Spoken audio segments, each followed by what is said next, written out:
자, 여러분 이 시간에는 이제 지난 시간에 이어서 부동산의 개념 그리고 토지 용어들 중심으로 공부하실 텐데, 자, 지난 시간에는 이제 부동산학의 여러 가지 원리들, 특히 부동산학의 정의, 그에 따른 여러 가지 부동산학의 학문적 성격, 그리고 이제 부동산학의 연구 분야 그리고 연구 대상, 이런 거 중심으로 공부했고, 자, 이 시간에는 부동산학의 가장 기본적인 연구 대상이 바로 부동산이거든요. 그랬을 때 그 부동산의 개념에 대해서 잠깐 설명합니다.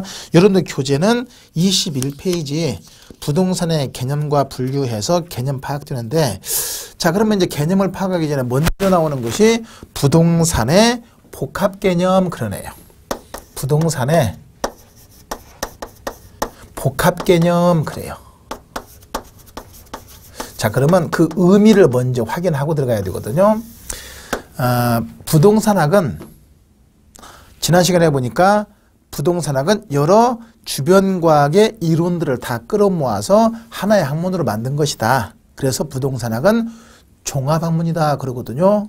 그러다 보니까 여러 가지 다양한 이론들이 같이 섞여 있거든요. 그래서 부동산의 기본적인 흐름도 다양한 측면에서 접근하는 것이 중요한데, 자, 그러면 그랬을 때 이제 부동산을 여러 가지 구분할 때 크게 구분하면 이제 유형적인 측면과 눈에 보이는 것이죠. 그리고 무형적인 측면으로 구분해요. 그리고 유형적인 측면은 눈에 보이는 것이죠. 그래서 이것을 다른 말로 물리적인 측면 또는 기술적인 측면, 그래요. 그리고 눈에 보이지 않는 측면, 이걸 구분하면 이제 경제적인 측면과 그리고 법률적인 측면, 이렇게 구분해요. 자, 그래서 이제 부동산을 분석하고 접근할 때는 어느 한쪽 측면에서만 분석하고 접근하는 것이 아니라 다양한 측면의 분석이 필요한데, 이걸 큰 틀로 구분하면 이제 크게 유형과 무형 구분되지만 이걸 좀 더 세분해 보면 이제 물리적인 또는 기술적인 측면, 그리고 경제적인 측면, 그리고 법률적인 측면, 이렇게 구분되거든요. 이것을 묶어서 부동산의 복합 개념, 그래요. 그러니까 부동산을 분석하고 접근할 때는 어느 한쪽 측면에서 분석하는 것이 아니거든요. 다양한 측면에서 분석해야 그만큼 총확도가 높아지는 것이거든요. 가령, 자, 부동산에 개발을 한다. 건물 짓고 땅 파고 하죠. 개발을 한다. 그럴 때는 그 타당성을 분석해야 되거든요. 근데 그 타당성 분석을 했다. 어느 한쪽 측면에서만 하게 되면 그만큼 정확도가 떨어져요. 그래서 법률적인 측면, 경제적인 측면, 기술적인 측면 같이 분석해야 돼요. 가령, 자, 어디를 하나 개발하려고 한다. 그러면 개발하려고 하는데, 자, 건물을 지으려고 한다. 건물 지어서 개발하려고 하는데, 그럼 건물 짓는 게 그것이 물리적으로 가능하냐? 500층 이런 건 물리적으로 불가능하잖아요. 그죠? 물리적으로 이게 가능하냐? 기술적으로 이게 가능하냐는 거 타당성 분석해야 되겠죠? 이것이 기술적 타당성 또는 물리적 타당성. 두 번째는, 자, 그러면 기술적으로 가능하다 하더라도 이거 짓는 건 좋다 이거야. 근데 졌는데 이게 수익성이 전혀 없다. 그럼 타당성이 있어요, 없어요? 없잖아요. 그럼 이것은 바로 경제적인 측면에서 분석해야 되겠네. 그래서 이것이 이제 경제적인 측면. 그러면 다 물리적으로 가능하고 경제적으로 수익성이 있다고 가능하다. 근데 법으로 이것이 허가가 안 난다. 그럼 이건 타당성이 없는 거잖아요. 따라서 법적인 측면에서 타당성도 분석해야 되겠네. 이거 적법한가? 건축허가, 개발허가를 받을 수가 있는가도 분석해야 되겠죠. 이것이 법적인 측면에서 타당성 분석. 그러니까 타당성 분석도 어느 한쪽 측면에서만 이루어지는 것이 아니라 법적 타당성, 경제적 타당성 또는 기술적 타당성, 다양하게 분석해야 그만큼 정확하고 아주 세밀한 분석이 될 수 있거든요. 이것이 바로 복합 개념의 논리예요. 그러니까 개발하건 투자하건 모든 활동들이 어느 한쪽 측면에서만 분석하면 그만큼 정확도가 떨어지기 때문에 법률, 경제, 기술적 측면의 복합 개념으로 분석해야 된다. 자, 여러분들 사람을 판단하고 미우물을 판단할 때도 어때요? 앞모습만 보고 판단하나요? 뒷모습 보고.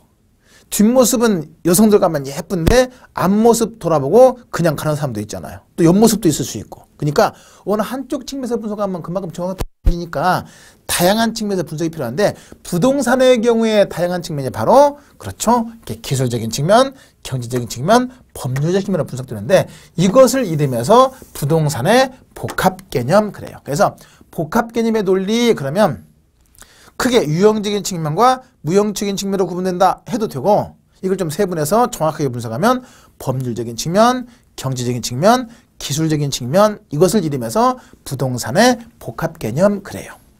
그러면 자 이렇게 해서 이제 복합 개념의 논리를 확인했는데 그러면 그러다 보니까 부동산의 개념도 저 여러분들이 넘어가서 이제 22페이지를 보시면 부동산의 개념도 어느 한쪽 측면에서만 개념이 파악되는 것이 아니라 크게 이제 법률적인 측면에서 부동산의 개념이 있을 수 있고 경제적인 측면에서 개념이 있을 수 있고 물리적인 측면에서 개념이 있을 수 있더라. 즉 복합 개념의 논리에 의해서 부동산의 개념이 파악돼야 된다 이거예요. 자 그러면 이제 그거 본격적으로 들어가기 전에 여러분들 교재 제일 위에 보니까 22페이지죠. 보니까 복합 개념과 조금 비슷하게 나오는 것 중에 하나가 바로 이제 복합 부동산 그리고 복합 건물 그랬네요. 자 그러면 이제 이건 용어 정리입니다. 용어 정리. 자 복합 개념 그러면 물리적 측면, 경제적 측면, 법률적 측면의 분석을 복합 개념의 부동산 그러는 것이고 자 두 번째 이제 22페이지 위에 올라가서 보니까 복합 부동산 이것은 거기 볼까요? 한번 읽어볼까요? 자 토지와 건물은 각각 별개의 다른 부동산이면서도 토지와 건물 모두 함께 부동산 활동의 대상이 되기도 하고 거래나 평가가 되는 경우가 있는데 이것을 이름해서 복합 부동산 달리 얘기하면 두 개 이상의 부동산이 결합되어서 일체로 거래되거나 평가의 대상이 되는 것을 이름해서 복합 부동산 그런다. 그냥 개념만 확인하시면 돼. 그 다음에 이제 이어서 복합 건물은 자 가장 대표적인 말이 이제 주상 복합 건물 그러죠. 해서 일부는 하나의 건물인데 일부는 상가, 일부는 주택에서 한 건물에 두 개 이상의 용도가 혼재하는 것을 이름해서 복합 건물 그래요. 그래서 용어 간단하게 확인, 복합 부동산 그리고 복합 건물 참고해서 보시면 되고 그리고 이제 여기서 중요한 것은 복합 개념의 부동산 이것은 법률적, 경제적, 기술적 측면의 개념을 복합 개념의 부동산이라고 한다. 자 거기까지 확인. 자 그러면 이제 자 부동산의 개념도 복합 개념의 논리에서 법률적인 개념이 있을 수 있고 경제적인 개념이 있을 수 있고 물리적인 개념이 있을 수 있더라 그랬을 때 경제적 개념이나 물리적 개념은 어떤 것이 있는가 하는 것을 확인만 하시면 돼요. 확인만. 그래서 부동산의 경제적 개념으로서는 부동산은 자산이다, 부동산은 자본이다, 아니면 부동산은 투자재다, 아니면 상품이다, 소비재다, 생산재다 등등 있을 수 있고 그 다음에 물리적 개념에서는 부동산은 자연이다, 또는 부동산은 공간이다, 부동산은 환경이다, 부동산은 위치다 해서 경제적 개념이 어떤 것이 있고 물리적 개념이 어떤 것이 있는가 하는 것을 구분할 줄 아셔야 되는데 이건 시험에 잘 나오네요. 잘 확인해 두셔야 돼. 그러니까 예를 들어서 부동산의 물리적 개념으로는 자연, 공간, 환경, 위치, 자산 등이 있다. 그럼 맞는 말, 틀린 말? 틀린 말이죠. 왜? 자산은 물리적 개념이 아니라 뭡니까? 경제적 개념이거든요. 해서 이건 시험에 나올 때 경제적 개념과 물리적 개념을 섞어놓고 구분하는 문제 나올 수 있으니까 이걸 꼭 구분해서 확인만 하시면 돼. 그죠? 구분할 줄만 아시면 되고 특히 이제 물리적 개념에서 공간성과 위치성의 개념이 있는데 이건 이제 다음 시간에 부동산의 속성에서 세부적인 내용을 설명드릴 거거든요. 그때 확인하시면 되고 여기에서는 이제 이거 구분 틀만 잘 잡아두시면 돼요. 잘 잡아두시면 되겠고 이제 중요한 것은 법률적인 측면에서 부동산의 개념인데 자 법률적인 측면에서 부동산은 크게 협의와 광의 협의는 좁은 의미의 부동산 광의는 넓은 의미의 부동산 그럼 먼저 협의는 토지와 그 정착물이다. 그리고 정착물은 다시 독립물과 부속물로 구분된다. 이것이 협의의 부동산. 이것은 민법 제99조. 민법 제99조에 뭐라고 정의되어 있냐면 부동산은 토지와 그 정착물이다. 그 외에는 모두 동산으로 한다 그랬거든요. 그래서 민법상 규정된 개념 토지와 그 정착물 이것이 좁은 의미의 부동산이고 넓은 의미 부동산은 협의에다가 좁은 의미에다가 준부동산 또는 의제 부동산을 더한 것을 광의 넓은 의미의 부동산 그래요. 자, 기본 개념은 여기까지 확인했고, 자, 그러면 좀 세부적인 내용 들어가 보시면, 자, 협의는 토지와 그 정착물 그랬는데, 자, 여기서 보니까 토지가 부동산이라는 거에 대해서는 이론의 여지가 없어요. 똥 부동산 맞잖아요. 그러니까 이건 이론의 여지가 없는데, 문제는 이제 정착물은 의미가 뭐냐면, 원래는 부동산이 아니라고 하더라도 토지에 부착되어서 분리할 수 없게 된 물건을 정착물 그래요. 다시, 원래는 부동산이 아니라고 하더라도 토지에 부착되어서 토지로부터 분리할 수 없게 된 물건을 정착물, 말 그대로 토지에 정착되어 있는 물건인데, 근데 요 정착물은 우리 민법에서는 어떻게 구분하고 있냐면 크게 독립물과 부속물로 구분하고 있다. 자, 독립물은 뭐냐면 토지와는 별개의 독립된 부동산, 토지와는 별개의 독립된 부동산. 그러니까 토지에 부착은 돼 있지만 토지와는 별개의 독립된 부동산으로 인정되는 것이거든요. 그 대표적인 것이 건물. 따라서 건물은 독립된 부동산으로 인정되기 때문에 독립된 등기 능력이 있는 것이 특징이에요. 그리고 이제 민법에서 또 여러 가지 또 뭐가 있냐면, 자, 건물뿐만 아니라 이제 명인 방법을 갖춘 20개 집단, 그 다음에 미분리 과실, 농작물, 이런 것이 이제 토지와는 별개 독립된 걸로 인정되어 버린다. 민법상에서 이런 거 구분하긴 하는데 부동산학에서는 이건 크게 의미가 없고 그냥 확인만 하시면 되고, 가장 대표적인 것이 건물이 되는 것이고, 반대로 부속물은 독립물이 독립된 물건임에 반해서 부속물은 토지의 일부로서 토지에 종속되어 있는 거예요. 토지의 일부로서 토지에 종속되어 있다 하는 것이 포인트거든요. 그러니까 토지와는 별개의 독립된 부동산이 독립물이고, 부속물은 토지의 일부로서 부동산으로 인정되는 거, 토지에 부착됐을 때 부동산으로 인정되는 거, 이것이 부속물, 즉 토지에 종속되어 있는 것이다. 대표적인 것이 이제 여러분들 지나가다가 보시면 다 보이시잖아요. 뭐 다리, 그죠? 교량, 또 돌담 그랬더니 그러면 뭐 벽돌담도 마찬가지지. 돌담, 그 다음 담장, 그 다음에 또 지하도, 육교, 하수구,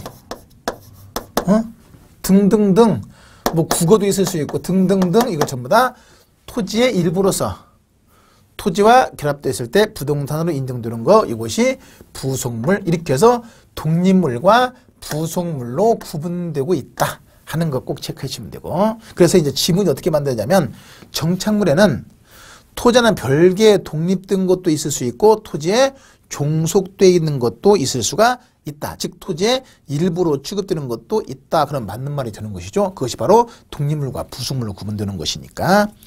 자, 근데 이제 개소성이 없는 뭐 판잣집이라든지 공중전화 부스, 그죠? 이런 것들은 정착물이 아닌 뭘로 본다? 동산으로 본다 하는 것도 간단하게 체크해 두시면 되겠고. 자, 이렇게 해서 이제 토지와 정착물 구분했고, 이것이 협의부동산이고, 광의는 지금 여기 있는 토지와 정착물에다가 준부동산 또는 의제부동산을 더한 것인데, 자, 준부동산은 뭐냐면 원래는 부동산이 아니라고 하더라도 등기나 등록 등의 공시수단을 갖춘 경우에, 여기서 조심할 것은 등기는 등기법상 등기 이게 아니고 그 각각의 물건별로 개별법상 등기 등록에 공시수단을 갖춘 경우에 부동산으로 간주하는 것. 여러분들 이제 민법을 배우시게 되면 조문에 뭐뭇으로 본다, 다른 말로 뭐뭇으로 간주한다, 뭐뭇으로 의지한다, 다 같은 말이에요. 이 말은 원래는 부동산이 아니라고 하더라도 부동산으로 본다. 이것이 의제 부동산 또는 준부동산. 뭐뭐 있습니까? 여러분들 교재를 보시면 그 24페이지 광해 부동산 거기 보면 이제 이번에 광해부동산에서 디귿을 보니까 뭐라고 되어 있어요? 거기 보니까 임목에 관한 법률에서 보존 등기된 임목, 그죠? 임목. 또 공장재단, 광업재단, 20톤 이상의 선박, 건설기계, 예전에는 중기 그랬는데 요즘에는 건설기계, 또 자동차, 업권, 이런 것들, 그죠? 이런 것들, 이런 것들이 바로 원래는 부동산이 아니라고 하더라도 등기나 등록 등의 공시의 수단을 갖추면 부동산으로 의제한다. 부동산에 준해서 취급한다. 이것이 의제 부동산 그래요. 여기 하나 빠진 것이 또 있는데 항공기, 비행기죠. 항공기 이런 거. 이런 것들이 바로 의제 부동산의 대표적인 예가 된다. 따라서 이건 부동산이 실질적으로 아니라고 하더라도 부동산에 준해서 취급되는 것들이다. 여기서 조심할 것은 의제 부동산이 되기 위한 조건은 바로 등기나 등록 등의 공시선을 갖추되 등기법상 등기나 등록을 갖추는 것이 아니라 개별법상 임목은 뭡니까? 거기 임목에 관한 법률에 의해서 등기된 임목, 그죠? 또 공장재단법에 의해서 등록된 공장재단 이렇게 해서 각각의 개별법상, 그죠? 등기법이 아니라 개별법상 등기, 등록 등의 공시의 수단을 갖추면 부동산으로 간주하는 것, 이것이 의제된 부동산 또는 준부동산 그런다. 자, 이렇게 해서 이제 협의와 광이 구분했고, 그리고 이제 경제적 개념으로는 이런 것이 있고 물리적 개념 이런 것이 있는데 특히 조심할 거 아까 말씀드렸듯이 경제적 개념은 어떤 것이 있는가 꼭 구분해야 되고 물리적 개념은 어떤 것이 있는가 꼭 구분해야 되고, 그죠? 그래서 꼭 구분해서 체크하시면 되겠고, 자, 그 다음에 이제 여기서 부동산의 개념에 대해서 이렇게 확인했는데 이제 문제는 뭐냐면 여러분들 그 교재를 잠깐 보시면 23페이지 하단에 보시면 참고해서 토지 상해 계량물과 토지의 계량물 구분하고 있는데, 자, 이것은 잠깐 이제 확인. 우리 민법에서는 토지와 정착물 그랬는데, 이제 학문적인 그 개념에서 미국에서는 이제 보통 어떻게 번역해서 표현하냐면 토지와 그 계량물 이렇게 표현해버려요. 번역이 차이죠. 그리고 계량물을 다시 토지 상해 계량물과 토지의 계량물 이렇게 구분하는데 이건 참고만 하시면 돼. 왜냐면 학문적인 원리니까 미국 이론이기 때문에 큰 의미는 없지만 알고 있어야 되니까. 그랬을 때 한 필지 위에 놓여 있는 거, 건물 같은 거 있잖아요. 이것이 바로 토지 상해 계량물, 랜드온 그러는 거예요. 반대로 토지의 계량물 또는 토지에 대한 계량물, 이건 랜드 투.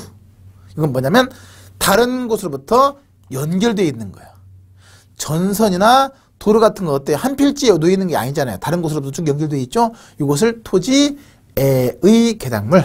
다시 한번 미국의 이론에서 토지와 계량물하고 계량물을 다시 토지상의 계량물과 토지의 계량물 구분할 때 토지상의 계량물은 한 필지 위에 놓여 있는 것이 토지상의 계량물이고 토지의 계량물은 다른 곳으로부터 연결돼서 여러 필지에 같이 연결되어 있는 전선이나 하수도라든지 상수도라든지 아니면 뭐 도로라든지 이런 것이 바로 토지의 계량물 이렇게 구분한다. 이건 참고문에서 구분하시면 되겠고, 그리고 이제 보통 계량부동산 이것은 아까 잠깐 설명했던 토지와 건물 같이 있는 복합부동산을 통상 계량부동산 이렇게 번역하기도 하거든요. 자, 이거 참고해서 스트듯이 알고 넘어가시면 되겠고 포인트는 이렇게 잡아두시면 되는데, 근데 이제 또 밑에 24페이지 보시면 정착물의 구별 기준해서 구분되어 있는 것이 있죠. 자, 여기서 이제 정착물의 구별 기준.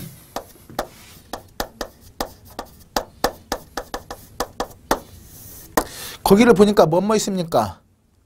물건이 부동산에 부착되어 있는 방법,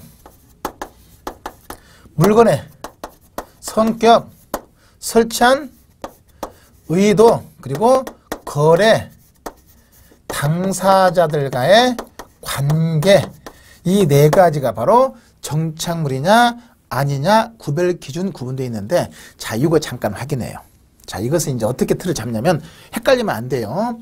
민법에서 토지와 정착물이고 이건 다시 독립물과 부속물 구분되어 있고 독립물이 뭐가 있고 부속물이 뭐가 있는가 구분했는데 뜬금없이 또 정착물의 구별 기준이 뭐냐 이것이 문제인데 이건 왜 그러냐인가 하는 것을 확인해 봐요. 자 가령 자 부동산이 매매됐어요. 토지나 건물이 매매됐어요. 부동산의 전형적인 것이 바로 토지와 건물이거든요. 그러면 토지가 매매될 수도 있고 건물이 매매될 수 있고 아니면 토지와 건물이 같이 매매될 수 있고 그럼 매매됐을 때 그러면 이제 보니까 토지 위에 붙어있는 것들이 굉장히 많아요. 그죠? 그리고 아주 무수히 많죠. 그죠? 건물에 뭐 창문도 있고 창문 뭐 아니면 안에 방문도 있을 수 있고 에어컨도 있을 수 있고 현관문도 있을 수 있고 장판도 있고 싱크대도 있고 많잖아요. 그러면 그랬을 때 그 여러 가지 건물이나 토지에 붙어있는 물건 중에서 어느 것이 정착물이고 어느 것이 동산인가 하는 것을 구분하는 것이 의미가 있는데 왜냐? 만약에 그 붙어있는 물건들이 정착물이면 그러면 이것이 토지와 건물이 매매됐을 때 당연히 매매 대상에 포함이 되는 것이고 정착물이 아닌 동산이면 매매 대상에 포함되는 것이 아니거든요. 그렇기 때문에 정착물이냐 아니냐 하는 것이 구분의 의미가 있더라. 가령 아파트를 팔았어요. 그럼 아파트를 팔았어. 그럼 아파트 건물의 그 구분소에 대한 부분 팔고 토지집은 팔았겠죠. 그러면서 이제 계약금 지불하고 중도금 경우에 따라 지불하고 잔금이 지불되면 매도인은 그 건물 그대로 어때요? 매수인한테 명도해놓고 그 다음에 집을 비워줘야 되는 거 맞잖아요. 근데 집을 비워주면서 이사 가면서 현관문 떼어가고 수도꼭지 다 떼어간다. 그럼 어때요? 그러면 이제 분쟁이 발생할 수 있네. 그럼 그랬을 때 그 물건이 정착물이면 당연히 매매 대상에 포함이 될 것이고 정착물이 아닌 동산이면 매매 상물에 포함되는 것이 아니기 때문에 그렇기 때문에 어느 것이 정착물이고 어느 것이 동산인가 하는 것을 구분하는 것이 중요하더라. 그러면서 이제 어느 것이 정착물이고 어느 것이 동산인가 하는 걸 구분할 때 기본적인 구별 기준은 크게 네 가지로 구분이 되더라 하는 것이거든요. 그럼 그랬을 때 먼저 물건이 부동산에 부착되는 방법. 그랬을 때 부착이 돼 있대 아무런 손상이 없이 제거가 가능하면 그때는 뭐가 되는 것이고 동산이고 반대로 제거하면 반드시 손상이 있다. 그러면 이때는 뭐가 되는 것이고 정착물이고 그래요. 가령 엘리베이터 제거해버렸다. 계단 제거해버렸다. 그러면 건물에 심각한 손상 주는 거 맞죠? 그럼 당연히 그런 것은 정착물이요. 당연히 매매상에 포함이 되는 게 맞겠네. 근데 가령 뭐가 있을까? 가령 벽에 걸리는 시계, 그림 같은 것은 어때요? 아무런 손상 없이 제거할 수 있는 것이거든요. 그럼 이것은 이사 갈 때 어때? 커져나가는 거 맞죠? 그러면 정착물이 아닌 뭘로 본다? 동산으로 본다. 동산이면 거래 대상이 아니다 하는 것이죠. 그죠? 매매상에 포함되는 것이 아니다. 정착물이야 매매상에 포함된다. 근데 문제는 아무런 손상 없이 제거할 수 있다고 하더라도 이걸 제거함으로써 어때? 건물의 효용에 지장을 준다면 그때는 정착물이 된다. 가령 방문 손잡이. 자, 방문 손잡이 같은 것은 어때요? 실린더 싹 돌리면 쏙 빠지잖아요. 그럼 아무런 손상 없이 제거할 수 있잖아. 근데 이걸 제거해버리면 어때요? 건물의 효용에 지장을 줘요. 즉 건물의 효용을 달성하기 어렵잖아요. 문 여닫기가 힘드니까. 따라서 그건 뭘로 봐야 되고? 정착물이 되는 것이고. 그렇죠. 그렇게 해서 아무런 손상 없이 제거할 수 있으면 동산이고 그렇지 않으면 정착물인데 손상 없이 제거할 수 있다고 하더라도 건물의 효용에 지장을 준다면 그때는 뭘로 본다? 정착물로 본다. 이게 포인트예요.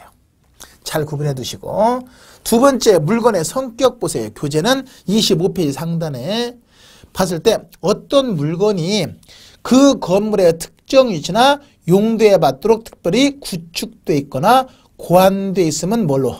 정착물이고 그렇지 않으면 동산이 된다. 뭐 에어컨 세트 특별히 맞춰서 그죠? 아마 싱크대 세트 같은 것도 마찬가지. 그 건물의 위치나 용도에 맞도록 특별히 고안된 거 맞잖아요. 그러면 이것은 당연히 정착물이 되고 그렇지 않으면 동산이 되는 것이고 그래요. 그것은 이제 물건의 성격이 되는 것이고 세 번째 설치한 의도. 어떤 의도로 설치했냐? 항구적인 설치 의사를 갖고 설치했으면 정착물이고 항구적인 설치 의사가 없으면 동산이 된다. 항구적인 설치 의사를 갖고 설치했으면 정착물이고 항구적인 설치 의사가 없으면 동산이 된다 하는 것이네. 이렇게 구분하시면 돼.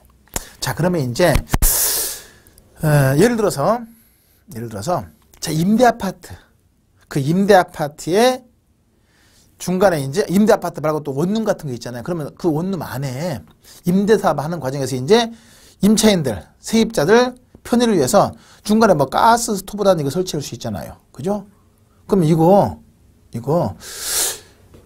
만약에 이걸 팔았으면 산 사람이 계속해서 임대 사업을 해야 되니까 그거 그대로 놔두고 나가야 맞아요? 걷어가야 맞아요? 놔두고 나가 맞잖아요. 그럼 당연히 이건 뭐예요? 정착물이고 그렇지 않으면 동산이 되는 것이다. 그러니까 이것은 임대 아파트는 임대 사업을 계속 해야 되는 것이니까 항구적인 설치 의사를 갖고 설치한 거라고 봐야 되거든요. 그럼 이것은 정착물이고 그렇지 않으면 동산이다. 근데 이제 일반적인 뭐 난로, 난방 설비 중에서 뭐 있을까? 자, 난로도 있고 벽난로도 있고 아니면 또 뭡니까? 냉난방 공조 설비도 있고 막 그러잖아요. 그럼 그 중에서 냉난방 공조 설비라든지 아니면 뭐 빙축연료 회사 나오는 거 있잖아요. 아니면 또 뭐 있을까? 세트로 되어 있는 에어컨, 그 난방 세트라든지. 그럼 딱 벽에 부착되어 있는 거, 벽난로 같은 거, 이런 건 어때요? 항구적인 설치를 갖고 설치했잖아요. 그럼 당연히 이것은 정착물이 되는 것이고, 나갈 때 그냥 두고 나가야죠. 근데 난로는 어때요? 똑같은 가 없는 것이니까 당연히 뭐가 되는 것이고, 동산이 되는 것이거든요. 해서 항구적인 설치사를 갖고 설치했으면 정착물이고, 그렇지 않으면 동산이다 하는 거 구분해 두시면 되겠고, 마지막으로 이제 거래 당사자들과의 관계. 관계에서는 매도자와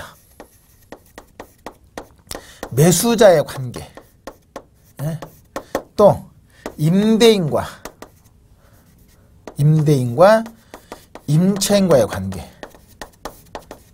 자, 그러면 매도자가 이런 요건을 갖춰서 항구적인 설치를 갖췄고, 그죠? 또 임대인 설치한 거 마찬가지. 매도자나 임대인 설치한 것은 이런 조건을 다 갖추고 있으면 당연히 정착물이 맞아요. 근데 임차인이 설치했어. 이게 포인트야. 임차인이 설치했어. 그러니까 매도자가 설치하건 임대인이 설치하건 이런 사람들이 설치할 때는 내 거 소유하고 있으면서 소유자가 설치한 거예요. 매도자도 소유자고 원래 소유자였고 임대 소유자거든요. 그럼 소유자가 그 건물이나 토지를 이용하는 과정에서 효용을 더 높이기 위해서 이렇게 이런 요건을 갖춰 설치한 것이면 당연히 정착물이 맞는데 임차인이 설치했어. 임차인이. 근데 이 종류가 가사정착물, 농업정착물, 거래정착물 그래요. 그러면 예를 들어서 주택을 임차해서 거기다가 빨래 건조대, 붙박이장 이거 설치할 수 있잖아요. 주택에 설치한 거 이것이 가사정착물이고, 농지 임차해서 농기구 저장 설비 아니면 뭐 축사 이거 설치했으면 농업정착물이고, 점포를 임차해서 자 점포 임차하면 어때요? 실내 장식하고 많이 하잖아요. 간판도 달고 이것이 거래정착물인데, 그러면 이렇게 임차인이 주택에 설치한 것이 가사정착물이고, 임차인이 농업용 부동산 설치한 것이 농업정착물이고, 임차인이 점포 등에 설치한 것이 거래정착물인데, 이렇게 설치한 것들은 임차인이 임차 효용을 얻기 위해 설치한 것이거든요. 그죠? 그러면 이건 당연히 임차자가 설치했으니까 임차인 겁니까? 아니면 임대인 겁니까? 대답해 보셔. 그죠? 임차인 거잖아. 그럼 임대차 이제 끝나면 어때요? 걷어 나갈 수가 있는 것이거든. 그것은 당연히 소유자이 아니니까 매매 대상에 포함되는 것이 아니더라. 그래서 임차인이 설치한 것이면 정착물이 아닌 뭐가 된다? 동산이 된다. 그러니까 이런 요건을 갖춰서도 항구적인 설치사를 갖고 했어도 임차인이 설치한 것이면 동산이에요. 그 얘기는 뭐냐면 매매 대상물에 포함되는 것이 아니다. 임차인 거니까. 그러나 매도자나 소유자, 임대인 등의 소유자에 의해 설치했으면 이런 요건이 다 당연히 뭐가 되는 것이다? 정착물이 된다. 이게 포인트예요. 그래서 임차자가 설치했으면 임차 효용을 얻기 위해 설치한 것이니까 당연히 동산. 왜 임차인 거니까 동산이 된다. 따라서 이것이 매매된다고 하더라도 매매 대상에 포함되는 것은 아니더라. 동산이 된다. 근데 임차인 설치했다고 하더라도 항구적인 설치 의사를 밝혔다. 이 말은 뭐냐면 야, 나 이거 임대차기간이 5년인데 5년 임대차기간 끝나면 나 이거 두고 나가겠다 하고 항구적인 설치사를 밝혔대요. 그럼 당연히 설치사가 그대로 항구적인 설치사를 밝혔으니까 당연히 누구 것이 돼?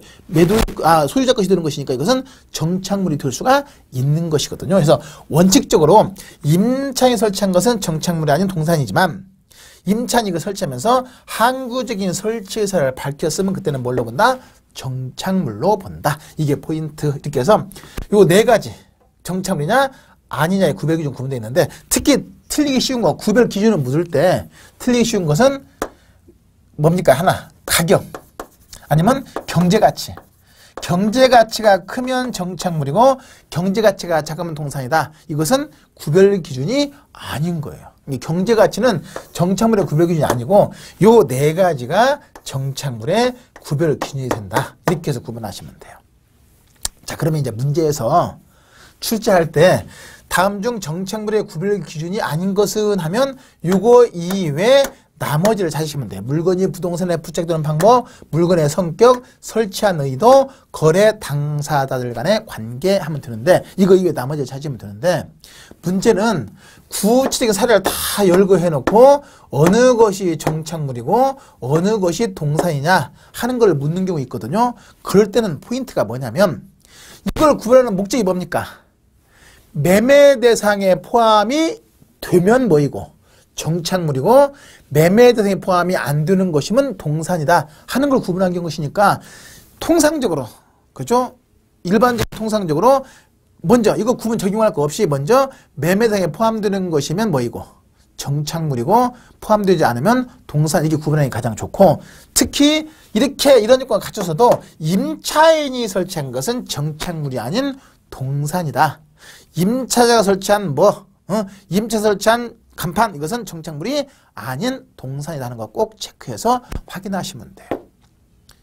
이렇게 해서 이제 그걸 구분하는 것인데 대부분 틀린 걸로 임차에 설치한 것은 정착물에 대해서 틀린 경우가 많거든요. 그래서 이것이 가장 핵심적인 포인트니까 이걸 잘 잡아서 정리해 두시면 되겠네요. 자, 이렇게 해서 이제 정착물의 구별 기준까지 쭉 정리해서 확인하셨고 자, 그러면 이제 이렇게 해서 부동산의 개념은 이 정도 틀 잡아 확인하시되 특히 조심할 거 경제적 개념은 어떤 것이 있고 물리적 개념은 어떤 것이 있는가만 구분하는 게 좋고 법률적 개념은 이렇게 협의와 광의로 구분되는 흐름 잘 잡아서 정리해 두시면 되겠고 그 다음에 이제 교재를 보시면 26페이지 부동산 용어에서 쭉 나오는 게 있는데 먼저 어원에서 영어 나오죠. 그거 보면 real property, realty, real estate 등등 있는데 이런 거 신경 쓰지 마셔요. 다만 가장 일반적인 부동산의 개념은 영어로 표현하면 real estate 이것만. 그래서 이제 이것을 real estate가 이제 가장 일반적인 부동산의 개념이고 이걸 대문자로 쓰게 되면 부동산학을 의미하기도 하고 부동산업을 의미하기도 하고 그래요. 그래서 가장 일반적으로 쓰이는 것이 바로 real estate 이것만 간단하게 체크해 두시면 되고 나머지 암기할 거 없습니다. 그 정도 확인하시면 되고 그 다음에 토지 분류에서는 국토계획 및 이용하는 법률에서 용도지역, 용도지구, 용도구역 구분되어 있죠. 그거 체크. 그죠? 그것의 용도지역, 그죠? 용도지역 크게 구분하면 뭐 있습니까? 도시지역, 관리지역, 농림지역, 자연환경, 보전지역 구분되어 있잖아요. 그 안에도 세부적인 용도들 이것은 공법에서 아주 세부적으로 배우니까 그것만 살짝 적용하시면 되겠고 그 다음에 용도지구 11개 용도지구 있죠? 그것도 간단하게 공법적인 측면에서 그리고 용도구역은 예전에는 5개 냈는데 하나 더 입지규제 최소구역이 추가로 지정되면서 6개로 구분되고 있잖아요. 그래서 간단하게 용도지역, 용도지구, 용도구역의 내용들만 간단하게 이것은 이제 여기서 따로 안 배워도 공법에서 연결하는 걸로 충분하니까 그걸로 적용하시면 되겠고 이제 최근에 잘 나오는 것이 이제 그 공간정보구축 및 관리대행업률 옛날 같으면 지적법이었잖아. 그 거의 지적법에서 지목분류 28개 지목분류만 간단하게 그건 이제 여러분들 공시법에 다 배우시니까 해서 지목분류가 아닌 거 해서 묻는 문제 나올 수 있으니까 그것만 체크하시면 돼. 거기 보니까 이제 그 27페이지 있죠. 뭐 전답, 과수원, 목장지, 임야 쭉 나오죠. 마지막에 양과장까지 해서 이렇게 해서 28개 지목의 분류. 이것은 여기서 안 배워도 여러분들 공시법에서 하나하나 다 체크하시기 때문에 그 정도의 기본만 알면 충분히 풀 수 있으니까 분류가 아닌 걸 묻는 문제 제법 나올 수 있으니까 간단하게 체크해 두시면 되겠고 나머지는 그대로 참고하시고 그 다음에 이어서 이제 토지 용어. 자, 토지 용어. 이 토지 용어도 아주 기본적인 개념들이기 때문에 제법 출제가 잘 돼. 기본 용어로서 한 2년에 한 번, 아마 3년에 2번 정도 출제할 정도 아주 자주 출제된 기본적인 개념들이니까 간단하게 체크할 텐데 자 먼저 이제 27페이지 보시니까 택지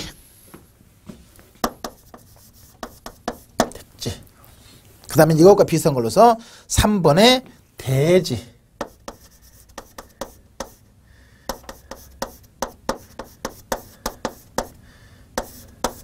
그 다음에 이제 또 비슷한 걸로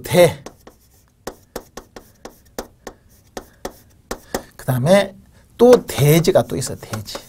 이때 이제 한자가 좀 다르죠. 이렇게. 자, 구분 한번 해볼게요. 자, 먼저 택지. 택지하고 대지가 좀 비슷한데 똑같이 택지. 거기 보니까 뭐라고 되어 있어요. 감정평가상의 용어로서 주택, 점포, 공장 및 여러 가지 건물 부지로 이용되거나 이용되는 것이 사회적, 경제적, 행정적으로 합리적이라고 인정되는 토지 이것이 택지. 한마디로 자, 이 택자가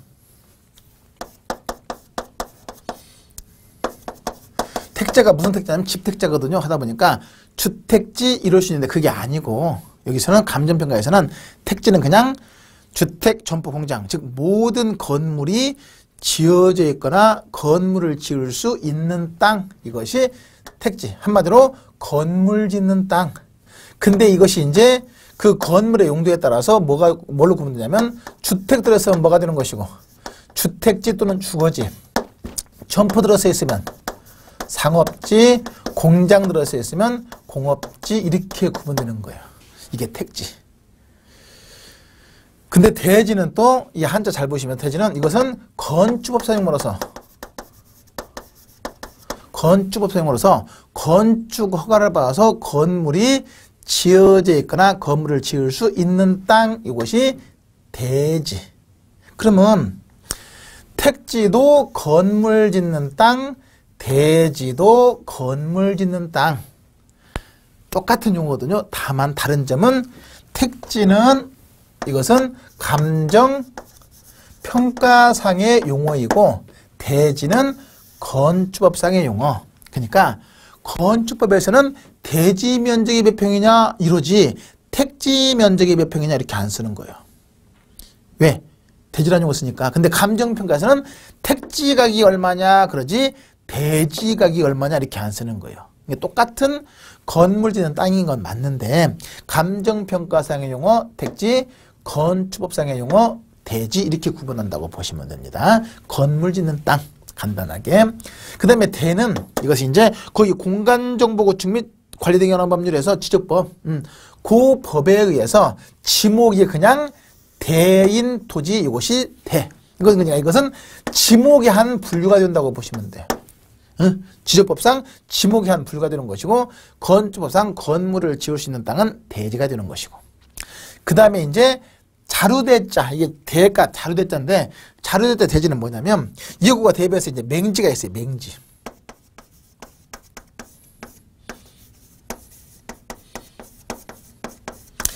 자, 맹지는 인접 대지에 둘러싸여서 도로에 어떠한 전면도 갖지 못하는 토지, 이것이 맹지. 가령 그림으로 표현하면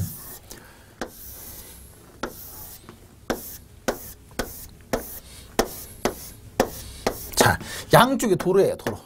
그리고 이제 대지 분할이 이렇게 돼 있다. 그럼 이랬을 때 여기나 여기나 여기나 여기는 다 도로에 접하고 있잖아요. 당연히 건물을 지을 수 있는데 문제는 이 부분 한번 보세요. 이 부분은 도로에 어떤 전면도 없는 땅이잖아요. 그렇죠? 그러다 보니까 말 그대로 눈먼 땅. 이것이 맹지. 따라서 이 맹지는 건축법상 건축 허가를 받을 수가 없거든요. 쓸모없는 땅이 되어버리니까. 이것이 바로 맹지. 인접 대지에 둘러싸여서 도로에 어떠한 전면도 갖지 못하는 토지, 이것이 맹지인데, 근데 그러면 이건 맹지다 보니까 건축을 받을 수 없으니까 활용 가치가 많이 떨어지잖아요. 따라서 이거 활용하려면 어떻게 하면 돼요? 자, 이만큼을 사서 그냥 합병하거나 아니면 그것이 안 되면 이렇게 좁은 통로로 해서 도로에 접하게 만들 수 있잖아요. 그죠? 이렇게 해서 좁은 통로에서 도로에 접하게 만든 토지, 이것이 자루대자 써서 대지 그래요. 이게 자루형 토지, 주둥이가 작잖아요. 자루형 토지, 이것이 자루형.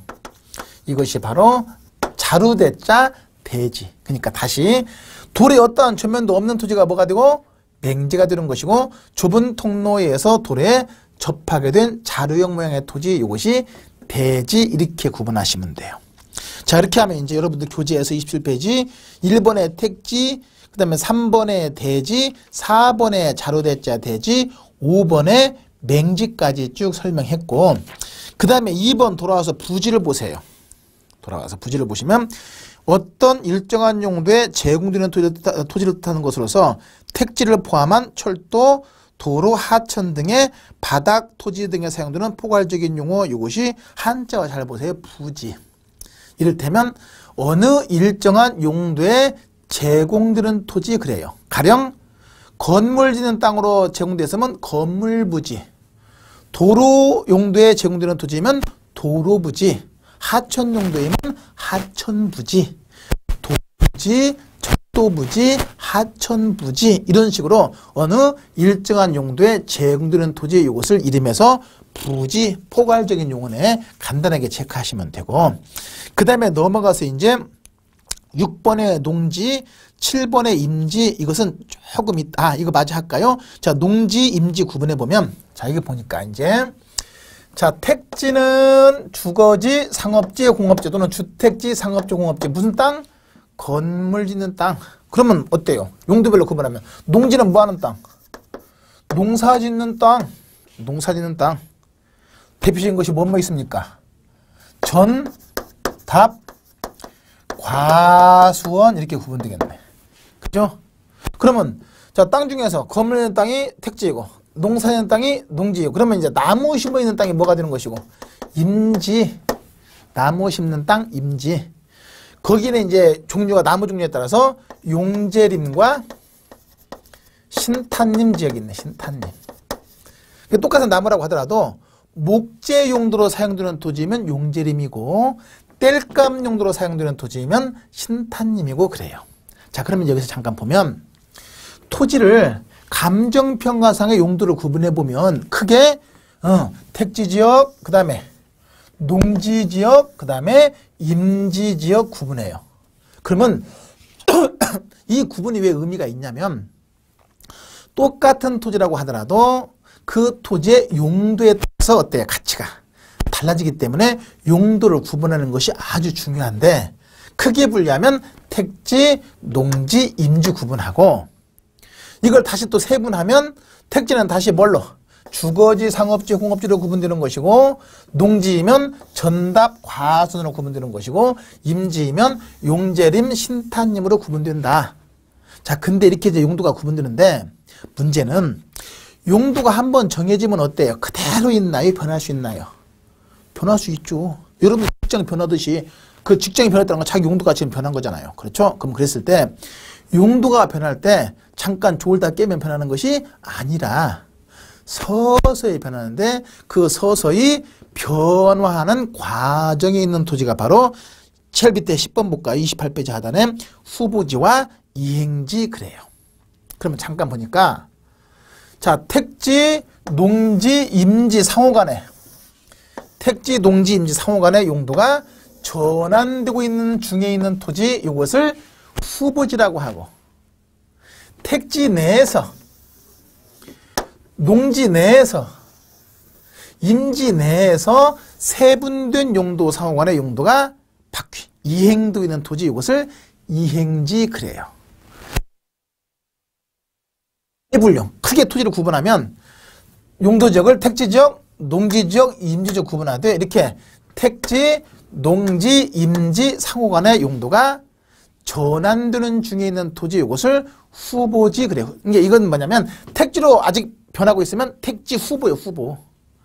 반대로 농지로 변한 것은 농지 후보지가 되는 것이고 임지로 변한 것은 임지 후보가 되는 거예요. 반대로 세분해서 택지 내에서 임지 내에서 농지 내에서 그 안에서 세분된 용도 사용하는 예를 들어서 주거지에서 상업지로 공업지에서 주택지 또는 주거지로 변하고 있으면 뭐가 되는 것이고 이행지 전에서 답으로 변하고 있으면 농지 내에서 변하는 거잖아요. 이것도 이행지 용재림에서 신탄이 변하는 것도 이행지 해서 택지 내에서 농지 내에서 임지 내에서 세분된 용도 사용하는 용도가 이행되고 있는 토지를 이행지라고 하고 반대로 택지, 농지, 임지, 상호간의 용도가 전환되는 중에 있는 토지를 후보지라고 한다. 자, 그러면 만약에 임지에서 택지로 변해서 뭡니까? 후보지. 그죠? 아니면 농지에서 임지로 변하면 이것도 후보지가 되는 거예요. 근데 주거지에서 상업지로 변하고 있으면 이것은 이행지가 되는 것이고. 근데 잠깐 그러면 전에서 주거지로 변하고 있으면 뭡니까? 이것은 저는 농지잖아요. 주거지는 택지잖아요. 그럼 당연히 뭐가 되는 것이고 후보지가 되는 거예요. 그러니까 넘나들면 후보지가 되는 것이고 내에서 변하는 것은 이행지가 된다. 꼭 체크하시면 돼. 그렇게 구분해서 정리하시면 되고 이제 문제는 뭐냐면 그러면 아까 설명했듯이 똑같은 토지라고 하더라도 그 토지의 용도에 따라서 감정평가 시 가치가 달라지기 때문에 용도를 파악하는 것이 중요한데 후보지나 이행지의 경우에는 용도가 한참 변하고 있기 때문에 용도 파악이 어려울 수 있잖아요. 따라서 이런 경우에는 보통 이행 후, 전환 후의 용도를 기준으로 해서 파악하는 것이 원칙이에요. 평가도 마찬가지고. 다만 성숙도가 낮거나 이행 속도가 완만한 경우에는 예외적으로 이행 전, 전환 전의 용도로 파악하면 된다. 다시 한번 후보지나 이행지의 용도를 파악할 때는 이행 후나 전환 후의 용도로 파악하는 것이 원칙이지만 다만 성숙도가 낮다. 이 말은 그 전의 상태가 거의 그대로 남아있다는 얘기거든요. 계획만 돼 있는 것이네. 아니면 이행 속도가 완만하다. 이 말은 앞으로 변하려면 시간이 오래 걸린다 하는 경우에는 예외적으로 이행 전, 전환 전의 용도로 파악하면 된다. 이것이 이제 후보지와 이행지의 개념과 그 용도 파악의 기준인데 이것은 시험에 출제 잘 돼요. 아주 기본적인 것이라서 세부적인 내용이 29페이지 그림에 그대로 설명되어 있죠. 간단하게 참고해서 보시면 되겠고 자 잠시 휴식했다가 다음 시간 이어서 나머지 용어 확인하십니다. 자 수고하셨습니다.